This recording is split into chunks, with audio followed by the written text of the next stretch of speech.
তখন ওই কানা দাজ্জাল, কপালে কাফের লেখা, সে বলল আনা মাসিহের দাজ্জাল, আমার নাম দাজ্জাল, আমাকে এই দ্বীপে বন্দি করে রাখা হয়েছে। একজন সাহাবী নাম তামিমে দারি, তামিমে দারি, মুসলিম শরীফের হাদিস।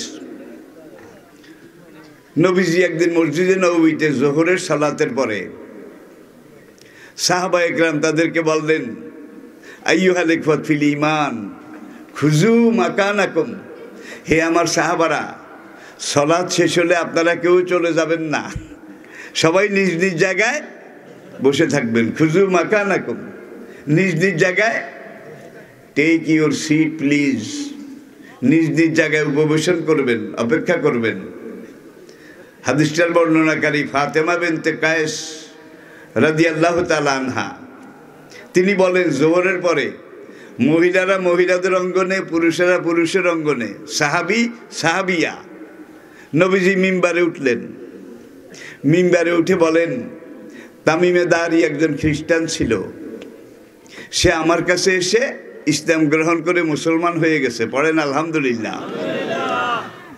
তামিমে দারি আমাকে বলেছে, নবীজি বলেন সাহাবী তামিমে দারি আমাকে বলেছেন, একবার আরবের জুজাম গোত্র এবং লুখাম গোত্রের 30 জন লোক, 30 জন, তাদেরকে নিয়ে আমরা সাগর ভ্রমণে বের হয়েছিলাম। সাগর ভ্রমণে সাগরের পাড়ে গিয়ে আমরা একটা বড় পানসি নৌকা এইটা পেয়ে গেলাম। আমরা 30 জন সেই নৌকায় উঠলাম। উঠার পরে কাপড়ের পাল বাদাম তুলে দিলাম। এমন সময় এত জোরে বাতাস শুরু হলো, সাগরের পানি চিরে ঢেউকে দলিত মথিত করে তীরের মতো আমাদের নৌকাটা পুরা দিন এইভাবে চলেছে। চলার পরে নৌকাটা গিয়ে একটা ডুবাসরে, ডুবাসর বুঝেন তো, ডুবাসর যেখানে কাদা আছে, পানি আছে, অল্প পানি, পা গেড়ে যায়। যারা কুতুবদিয়া মহেশখালী গেছেন তারা বুঝবেন কত দানে কত চাউল হয় ভাই। তো তামিমে দারি বলেন, যখন নৌকাটা সেখানে গিয়ে আটকে গেল, আমরা নৌকা থেকে ডুবোসারে নামলাম।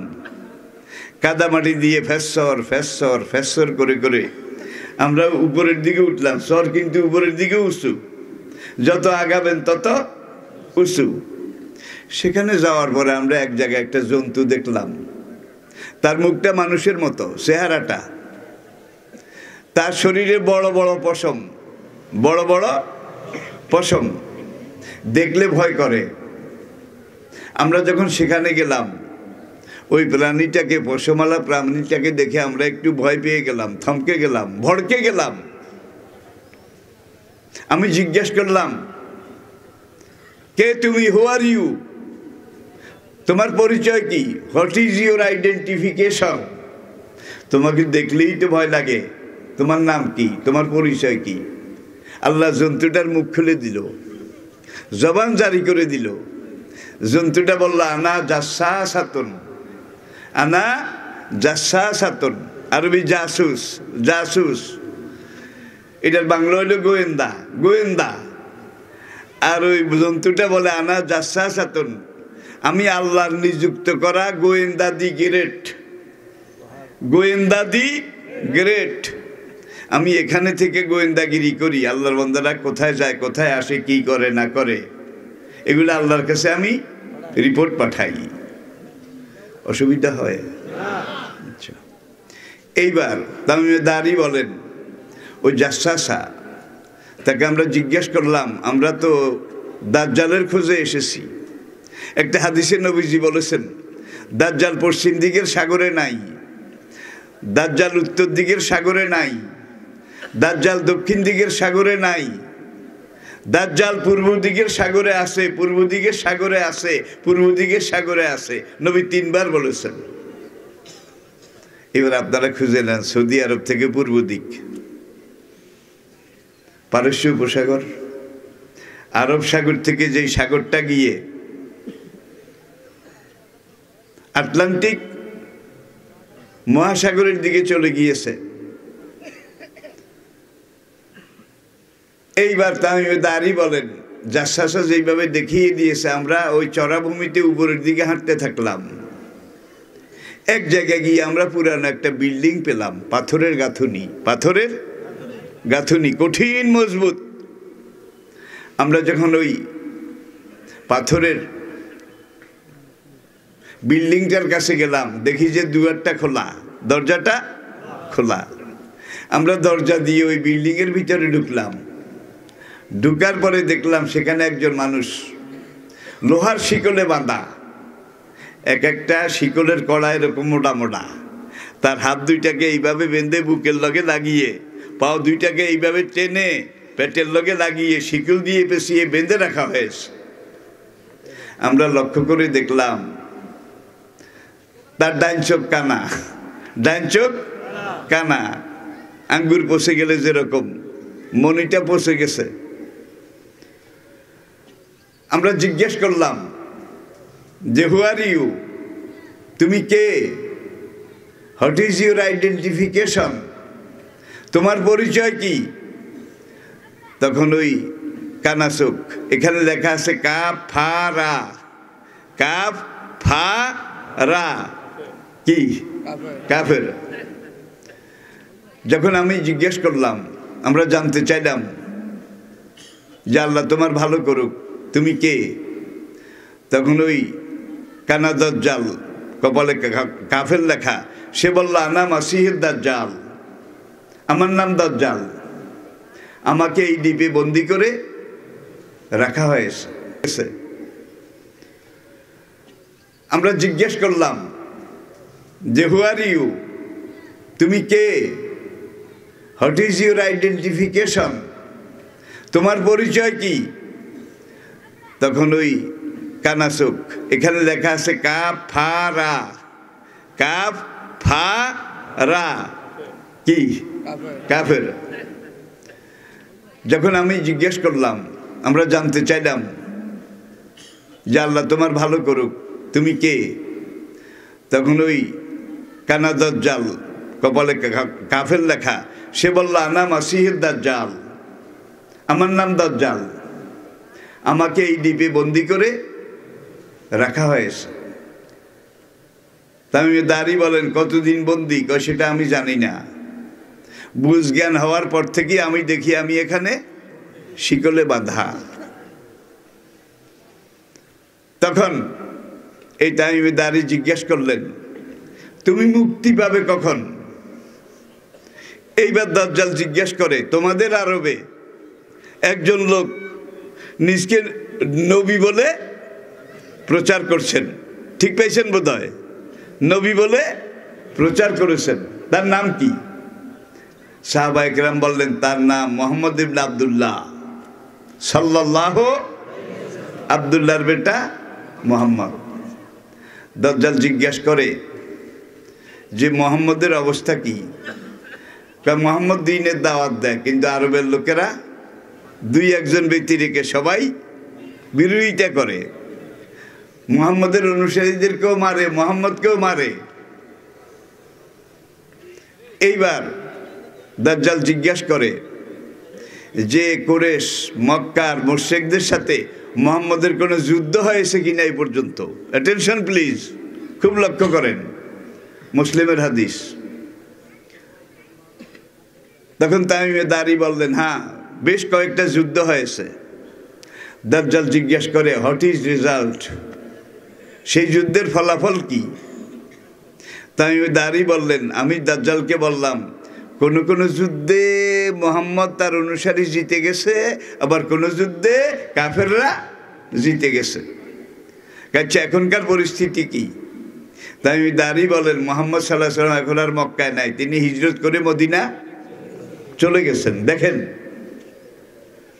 হিজরত করে মক্কা থেকে মদিনা চলে গেছেন, সেখানে তিনি একটা ইসলামী রাষ্ট্র এটা গঠন করে এটার নেতৃত্বে আছেন।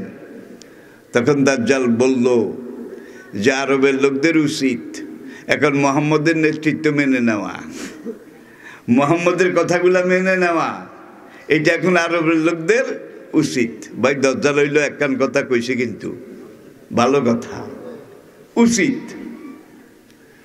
এরপরে দাজ্জাল বলে, আমার পৃথিবীতে আসার সময় খুব কাছে, খুব কাছে, আল্লাহ আমার বান্ধন খুলে দেবেন, বান্ধন খুলে দিয়ে আমাকে পৃথিবীতে পুরা দুনিয়া ভ্রমণ করার অনুমতি দান করবেন, এবং সে দুনিয়াতে এসে 40 দিন থাকবে।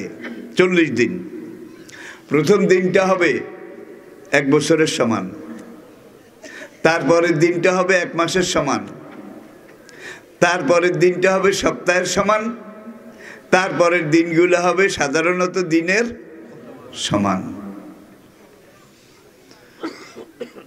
এখন দাজ্জাল তামিমে দারিকে জিজ্ঞাসা করে, আমি যখন পৃথিবীতে যাব তখন বাইশানের খেজুর বাগানে খেজুর থাকবে না। নাম্বার 1, খুব লক্ষ্য করুন, আমি যখন পৃথিবীতে যাব তখন বাইশানের খেজুর বাগানে খেজুর থাকবে না। বাইশান জায়গাটা হলো, সেখানে একটা উপসাগর আছে, সিরিয়ার গোলান হাইট, সিরিয়ার গোলান হাইট। এখান থেকে বিশাল পাহাড়ি এলাকার পানি যেখানে নামে, এই পানির চাপে তোড়ে সেখানে একটা উপসাগর সৃষ্টি হয়েছে 80 কিলোমিটার। মধ্যপ্রাচ্যে, পুরা মধ্যপ্রাচ্যে একমাত্র মিঠা পানি এই তাবরিয়া উপসাগরে, একমাত্র মিঠা সুস্বাদু মাছ এই তাবরিয়া উপসাগরে। তামিমে দারি বলে, আমি যখন পৃথিবীতে যাব তখন বাইশানের খেজুর বাগান তাবরিয়া উপসাগরের আরেক পাড়ে, যেটা মধ্যপ্রাচ্যের মধ্যে সবচেয়ে বেশি খেজুর যেই বাগানে হতো, খেজুরের বাগান সবচেয়ে বড়, পুরো আরব বিশ্ব খেত, বহির্বিশ্বে পাঠানো হতো। তারপরে ওই বাগানের খেজুর ফুরিয়ে যাওয়া তো দূরের কথা, কমতো না। এইভাবে 12 মাস খেজুর ফলতো। দাজ্জাল বলে, আমি যখন পৃথিবীতে যাব তখন বাইশানের খেজুরের বাগানে খেজুর থাকবে না। এইবার দাজ্জাল জিজ্ঞাসা করে, বাইশানের খেজুর বাগানের এখন অবস্থা কি? তামিমে দারি বলেন, সেখানে এখন আর খেজুর গাছ নাই, মরি দড়ি সব খালি হয়ে গেছে। 2-1টা খেজুর গাছ আছে কচিত, এগুলা রাগা মরা, এগুলো তো খেজুর হয় না। তাইলে আমি যখন পৃথিবীতে যাব বাইশানের খেজুর বাগানে খেজুর হবে না। এটা মিলছে কিনা? মিলছে কিনা বলেন? 100 ভাগ। নাম্বার 2, দাজ্জাল সেদিন তামিমে দারিকে বলেছিল, আমি যখন পৃথিবীতে যাব তখন তাবরিয়া উপসাগর শুকিয়ে যাবে। তাবরিয়া উপসাগর, যেটার কথা কইলাম গোলান হাইট থেকে নেমেছে, এটা শুকিয়ে যাবে। মধ্যপ্রাচ্যের সবচেয়ে মিষ্টি পানির যেটা ধারা ছিল, সেটাতে এখন পানি নাই, একেবারে তলায় সামান্য পানি। সিরিয়ার গোলান হাইট পাহাড়ের দিক থেকে নামে, জর্ডানের দিক থেকে নামে, নেমে টেমে তলায় সামান্য পানি জমা হয়। ইসরায়েল তার সাইড থেকে, তার কাছ থেকে বড় বড় পাইপ লাগিয়ে যেই পানিটা জমা হয়, সারাদিনে এই পানিটা টেনে নিয়ে ইসরায়েল তার এলাকায় কৃষিকাজ করে। এরপরে কিছু পানি বাকি থাকলে পাইপ দিয়ে টেনে মরুভূমিতে ফেলে দেয়, কিন্তু জর্ডান, ফিলিস্তিন, সিরিয়ার মুসলমানদেরকে 1 ফোঁটা পানিও দেয় না। এই সুন্নাহ আমাদের আশপাশেও আছে। এই সুন্নাহ তো আমাদের আশপাশে বোধহয় নাই। আছে, আছে। আল কুফরু মিল্লাতুম ওয়াহিদা, নামে বেশ কম, কামে এক। নাম্বার 3, দাজ্জাল সেদিন বলেছিল, আমি যখন পৃথিবীতে যাব তখন জোগাড়ের কূপে পানি থাকবে না। জোগাড়ের কূপে পানি থাকবে না। জোগাড়ের কূপ কোথায়? লূত আলাইহিস সালাম যখন হিজরত করে ইব্রাহিম আলাইহিস সালাম চাচা তার নির্দেশে ফিলিস্তিন থেকে জর্ডান আর ফিলিস্তিনের দিকে হিজরত করেছিলেন, সেখানে যাওয়ার পরে লূত আলাইহিস সালামের 2টা মেয়ে ছিল। বড় মেয়েটার নাম ছিল রাবা, ছোট মেয়েটার নাম ছিল জুগার, বড় মেয়ের নাম রাবা, ছোট মেয়ের নাম জুগার। দাজ্জাল বলে আমি যখন পৃথিবীতে যাব তখন জুগারের কূপ শুকিয়ে যাবে। ঠিক একটু আগে যেই ডেড সি মৃত সাগরের কথা বলেছি, এখানেই তো লূত আলাইহিস সালাম এসেছিলেন এই এলাকার মানুষকে হেদায়েত করার জন্যে। দাওয়া কাজের একটা সময় বড় মেয়ে জুগার, সেই মেয়েটা মারা গেছিল। মারা যাওয়ার পরে সাইয়েদনা লূত আলাইহিস সালাম তার মেয়ে জুগারকে একটা কূপ ইন্দ্রা তার পাশে দাপন করেছিলেন। সেই থেকে এই ইন্দ্রাটার নাম হয়েছে জুগারের কূপ।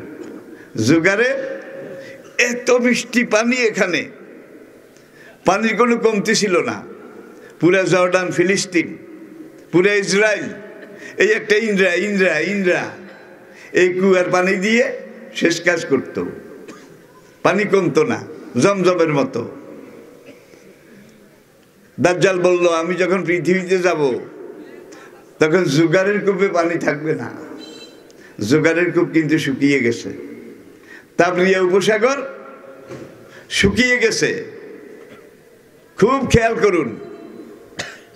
এরপরে দাজ্জাল বলল আমি যখন পৃথিবীতে যাব তখন পৃথিবীর মানুষ অধিকাংশ মুসলমান নাম হলেও বেঈমান হবে, বেঈমানে ভরে যাবে। ভাই কাফের কিন্তু সলিড কাফের, কাফের অর্থ কাফের, মুশরিক অর্থ মুশরিক, সলিড মুশরিক। মুমিন অর্থ কি? যত মুনাফিক আল্লাহর জমিনে সৃষ্টি হয়েছে সব কিন্তু মুসলমান থেকে মুনাফিক হয়েছে, কোনো কাফের থেকে মুনাফিক হয় নাই, কোনো মুশরিক থেকে মুনাফিক হয় নাই। কথাটা একটু কঠিন। তাইলে মুনাফিক করতে হইলে আগে মুসলমান আসিল, এখনো মুসলমান দাবি করে। ওয়াইজা লাকুল্লাযিনা আমানু কালু ওয়াইজা খালাউ ইলা শায়াতিনহিম কালু ইন্না মাআকুম। আহা, আমপারা, আলিফ লাম মিম, প্রথম পারা। সেখানে মুনাফিকেরা এখানেও আছে ওখানেও আছে, কিন্তু লা ইলাহা ইল্লা ওয়ালা ইলাহা ইল্লা আসলে এখানেও নাই ওখানেও নাই। সুবিধাবাদ জিন্দাবাদ, হালুয়া রুটি যেখানে আমি আছি। আর এই মুনাফিকেরা যুগে যুগে গাছেরটাও খেয়েছে, ডালারটাও খেয়েছে, সালাডটাও খেয়েছে, তলারটাও খেয়েছে, ঠিক কিনা বলেন? এই মুসলমান নামদারি মুনাফিকেরা সুবিধাবাদ জিন্দাবাদ, হালুয়া রুটি যেখানে আমরা নাই সেখানে, হালুয়া রুটি যেখানে আমরা নাই সেখানে নাকি আসি? মুনাফিকেরা কয় হালুয়া রুটি যেখানে আমরা আসি সেখানে আসুন, দিস ইজ ফিনিশ, আসেন। তাইলে জুগারের কূপ শুকিয়ে যাবে। জুগারের কূপে এখন পানি নাই, তাবরিয়া উপসাগরে পানি থাকবে না, সেটাও প্রায় শুকিয়ে গেছে। বাইশানের খেজুর বাগানের খেজুর থাকবে না, যেটা পুরা দুনিয়া খাইতো, খেজুর কমতো না, সেখানে এখন খেজুর নাই। তাইলে বুঝা গেল যে তিনটা কথা দাজ্জাল বলেছে তিনটা হয়ে গেছে।